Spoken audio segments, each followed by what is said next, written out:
നമ്മൾ ഈ കാണുന്ന ദൃശ്യങ്ങൾ അത് കുങ്കിയാനയായ വിക്രമിന്റെ ദൃശ്യങ്ങളാണ്.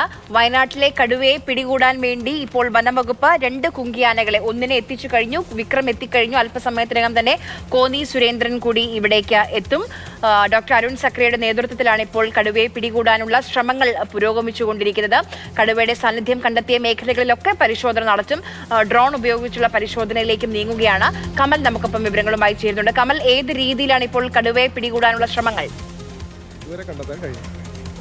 അതാണ് DFO പറയുന്നത്. കാരണം ആനേനെ ഇന്ന് തന്നെ ഇറക്കുമോ? എപ്പോഴായിരിക്കും ആനേനെ ഇറക്കുക? അതെ, ആനേനെ ഈ പറയുന്ന നമ്മൾ ഓൾറെഡി മുത്തങ്ങയിൽ നിന്ന് ഉള്ള കുങ്കിയാനേനെ കൊണ്ടുവരുന്നത് വിക്രം എന്ന് പറയുന്ന കുങ്കിയാനേനെയാണ് കൊണ്ടുവന്നത്. മുൻപിനാലെ നമ്മുടെ ഈ പറയുന്ന സുരേന്ദ്രനെയും കൊണ്ടുവരാനുള്ള ആലോചനയുണ്ട്.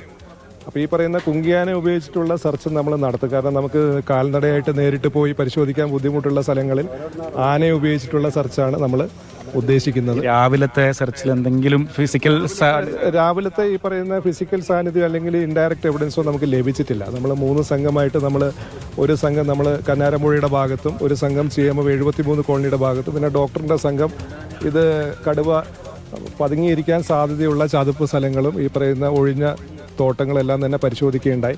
ഇവിടെ ഒന്നും തന്നെ ഈ പറയുന്ന നേരിട്ടോ അല്ലാതെയുള്ള സാന്നിധ്യം നമുക്ക് ഇതുവരെ ലഭിച്ചിട്ടില്ല. ഇല്ല, കഴിഞ്ഞ 2 ദിവസമായിട്ട് നമുക്ക് ഇതിൻ്റെ സാന്നിധ്യമില്ല. ഏറ്റവും ലാസ്റ്റ് 9-ാം തീയതിയാണ് ഈ ടൈഗറിൻ്റെ ഒരു പ്രസൻസ് നമുക്ക് ഇവിടുന്ന് ലഭിച്ചത്. ആ ഭാഗത്ത് നമ്മൾ ഈ 2 കൂട് വെച്ച ഭാഗത്ത് നമ്മൾ ക്യാമറ ട്രാപ്പും 23 ക്യാമറ ട്രാപ്പും 3 AI ക്യാമറയും നമ്മൾ സ്ഥാപിച്ചെങ്കിലും ഈ കഴിഞ്ഞ 2 ദിവസമായിട്ട് ക്യാമറ ട്രാപ്പിലൊന്നും തന്നെ നമുക്ക് ഇമേജസ് ഒന്നും കിട്ടിയിട്ടില്ല. കേവലം 1/2 കിലോമീറ്റർ മാത്രമാണ് വയനാട് വന്യജീവി സങ്കേതത്തിൻ്റെ കുറിച്ചാട് റേഞ്ച് ഉള്ളത്. അതിൻ്റെ അപ്പുറത്ത് ബന്ദിപ്പൂർ വനമേഖലയിലുണ്ട്. അങ്ങോട്ടേക്ക് കടന്നിരിക്കാം എന്നുള്ളൊരു നിഗമനവും ഉണ്ട്. ഫ്രഷ് ആയിട്ടുള്ള കാൽപ്പാടും ഒന്നും ലഭിച്ചിട്ടില്ല. അല്ല, കൂടുതൽ പരിശോധനകൾ നമ്മൾ തെർമൽ ഡ്രോൺ ഉപയോഗിച്ച് നടത്തുന്നുണ്ട്. തെർമൽ ഡ്രോൺ ഉപയോഗിച്ച് നമുക്ക് ഈ പറയുന്ന എത്ര ഡീപ്പായിട്ടുള്ള അല്ലെങ്കിൽ ഡെൻസ് ആയിട്ടുള്ള കനോപ്പി ഉണ്ടെങ്കിലും നമുക്ക് ആനിമലിൻ്റെ ഒരു ഈ പിക്ചർ നമുക്ക് ലഭിക്കും ഉണ്ടെങ്കിൽ. അത് കൂടാതെ ഈ പറയുന്ന കുങ്കിയാനെ ഉപയോഗിച്ചിട്ടുള്ള പാട്രോളിങ്ങും നമ്മൾ അല്ലെങ്കിൽ സെർച്ച് നടത്തുന്നുണ്ട്. അതിൻ്റെ ഭാഗമായിട്ട് മുത്തങ്ങ ആനപ്പന്തിയിൽ നിന്നും വിക്രം എന്ന് പറയുന്ന കുങ്കിയാനേനെ കൊണ്ടുവന്നിട്ടുണ്ട്. സുരേന്ദ്രൻ എന്ന് പറയുന്ന കുങ്കിയാനേനെ കൊണ്ടുവരും. അതിൻ്റെ ഒരു ആലോചനയും നടക്കുന്നുണ്ട്. ഈ കുങ്കിയാനെ വെച്ചുള്ള ദൗത്യം എങ്ങനെയായിരിക്കും? അത് സൂചിപ്പിച്ചല്ലോ. അതായത് ഈ പറയുന്ന നേരിട്ട് കാൽനടയായിട്ട് പരിശോധിക്കാൻ ബുദ്ധിമുട്ടുള്ള ഭാഗങ്ങളിലാണ് കുങ്കിയാനെ ഉപയോഗിച്ചിട്ടുള്ള പരിശോധന നടത്തുക. സുരേന്ദ്രൻ കൂടി വന്നതിന് ശേഷമായിരിക്കും ദൗത്യം. അതെ. ഇല്ല, പോയിന്റ് ചെയ്യാനായിട്ടില്ല. നമ്മൾ നേരത്തെ പറഞ്ഞ പോലെ തന്നെ 3 ടീമായിട്ട് നമ്മൾ സെർച്ച് നടത്തിയെങ്കിലും ഡയറക്റ്റ് ആയിട്ടോ ഇൻഡയറക്റ്റ് ആയിട്ടോ ഈ ടൈഗറിന്റെ പ്രസൻസ് നമുക്ക് പ്രജീഷ്, അതാണ് DFO പറയുന്നത്. ഈ കഴിഞ്ഞ 2 ദിവസങ്ങളിൽ തന്നെ ഈ കടുവയുടെ സാന്നിധ്യം കണ്ടെത്താൻ കഴിഞ്ഞിട്ടില്ല. രാവിലെ 3 സംഘങ്ങളായി തിരിഞ്ഞ ദൗത്യ സംഘത്തിനും നേരിട്ട് കടുവയെ കാണാനോ അല്ലെങ്കിൽ കടുവയുടെ സാന്നിധ്യം ഉറപ്പിക്കുന്ന കാൽപ്പാടുകളോ അല്ലെങ്കിൽ അത്തരത്തിലുള്ള എന്തെങ്കിലും തെളിവുകളോ ലഭിച്ചിട്ടില്ല. 9-ാം തീയതിയാണ് അവസാനമായി വനംവകുപ്പ് സ്ഥാപിച്ച ക്യാമറയിൽ കടുവയുടെ ചിത്രം പതിഞ്ഞത്. ഉദ്യോഗസ്ഥർക്ക് അത്തരമൊരു സംശയമുണ്ട്. പക്ഷേ അത് ഉറപ്പിക്കേണ്ടതുണ്ട് പ്രജീഷ്. കാരണം കടുവ ആളുകളെ സംബന്ധിച്ച കടുവ ജനവാസ മേഖലയിൽ ഇല്ല എന്ന ഒരു ഉറപ്പ് വനംവകുപ്പിന് കൊടുക്കാൻ പറ്റണം. എങ്കിൽ മാത്രമേ ആശങ്കയ്ക്ക് പരിഹാരമാവുകയുള്ളൂ.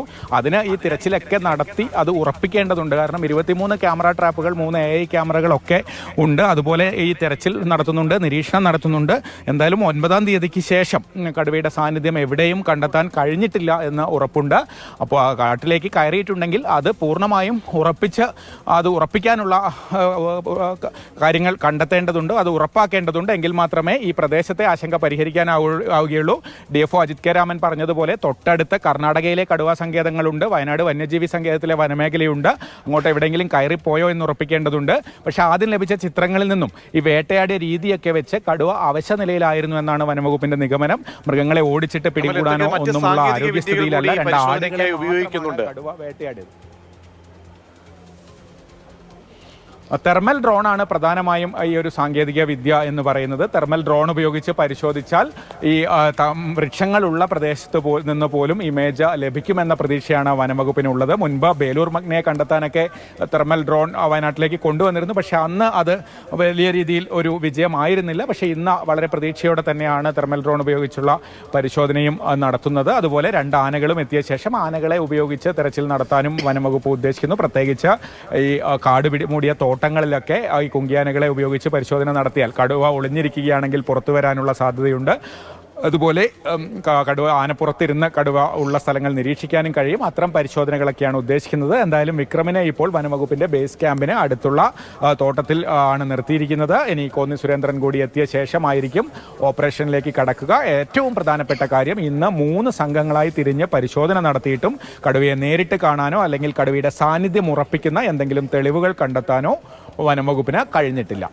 ഇപ്പോഴും നേരത്തെ ആദ്യം മുതൽ തന്നെ അവശ്യ നിലയിലാണ് ഈ കടുവ. അതുകൊണ്ട് ഈ പ്രദേശം, ഈ മേഖല വിട്ടു പോകാനുള്ളൊരു സാധ്യതയില്ല എന്നുള്ളൊരു നിഗമനത്തിലായിരുന്നു വനം വകുപ്പ്. അതേ കാര്യത്തിൽ തന്നെയാണോ ഇപ്പോഴും ഈ പരിശോധനകൾ, അതിനെ കേന്ദ്രീകരിച്ച് തന്നെയാണോ പരിശോധനകൾ? ആര്യ, ഇത് വലിയൊരു പ്രദേശമാണ്. കൃഷിയിടങ്ങളും വീടുകളും ഒക്കെ ഉണ്ട്. ഒഴിഞ്ഞുകിടക്കുന്ന കാടുമൂടിയ തോട്ടങ്ങളുണ്ട്. അതിനൊക്കെ ചേർന്ന് വനമേഖലയുണ്ട്. അതുകൊണ്ട് തന്നെ എവിടെയെങ്കിലും ഉണ്ടോ എന്ന കാര്യത്തിൽ നേരിട്ട് കാണുകയോ അല്ലെങ്കിൽ കാൽപ്പാടുകളോ മറ്റെന്തെങ്കിലും തെളിവുകളോ ലഭിക്കാതെ ഉറപ്പിക്കാൻ കഴിയില്ല. കാട് കയറി എന്ന കാര്യത്തിലും ഒരു ഉറപ്പ് ഇപ്പോഴും പറയാൻ കഴിയില്ല. അതിനുള്ള ഒരു സാധ്യതയുണ്ടാകാം എന്നും വനംവകുപ്പ് ഉദ്യോഗസ്ഥർ പറയുന്നു. കാരണം 9-ാം തീയതിക്ക് ശേഷം ഇത്രയും ക്യാമറ ട്രാപ്പുകൾ, കടുവ നേരത്തെ വന്ന പ്രദേശങ്ങളിലൊക്കെ ക്യാമറകൾ സ്ഥാപിച്ചിട്ടുണ്ട്. 2 കൂടുകൾ സ്ഥാപിച്ചിട്ടുണ്ട്. അതിനടുത്തും ക്യാമറകളുണ്ട്. AI ക്യാമറകൾ അടക്കമുണ്ട്. ലൈവ് സ്ട്രീമിംഗ് ഉണ്ട്.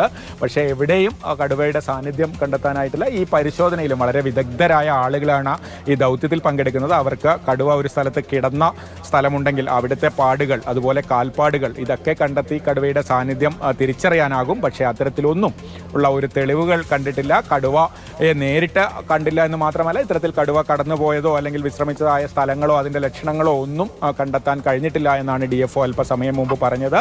പക്ഷേ അതൊന്നും ദൗത്യ സംഘത്തെ പിന്തിരിപ്പിക്കുന്നില്ല. അവർ പൂർണ്ണ സജ്ജരായി തന്നെ ദൗത്യം തുടരുകയാണ്. ആനകളെയൊക്കെ എത്തിച്ച് തെർമൽ ഡ്രോണൊക്കെ ഉപയോഗിച്ച് തെരച്ചിൽ നടത്തുക തന്നെയാണ് ഉദ്ദേശം.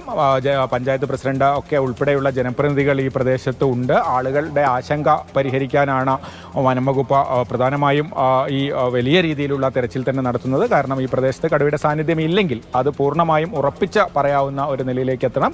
അല്ലെങ്കിൽ കടുവയെ മയക്കുവെടി വെച്ചോ കൂട്ടിലോ പിടികൂടണം. ഇത് രണ്ടിലൊന്ന് എന്തായാലും സംഭവിക്കും. അതിനുള്ള ശ്രമങ്ങളാണ് നടത്തുന്നത്. ഇന്നലെയൊക്കെ അത് സംബന്ധിച്ച ഉറപ്പുകൾ വനംവകുപ്പ് നൽകിയിരുന്നു. ഇന്നലെ ചീഫ് വൈൽഡ് ലൈഫ് വാർഡൻ നേരിട്ട് സുൽത്താൻ ബത്തേരിയിലെത്തി ഉന്നതതല യോഗത്തിലൊക്കെ പങ്കെടുത്തിരുന്നു. അതിനുശേഷമാണ് ഇന്ന് രാവിലെ ഈ ദൗത്യം പൂർണ്ണ തോതിൽ ആരംഭിച്ചത്.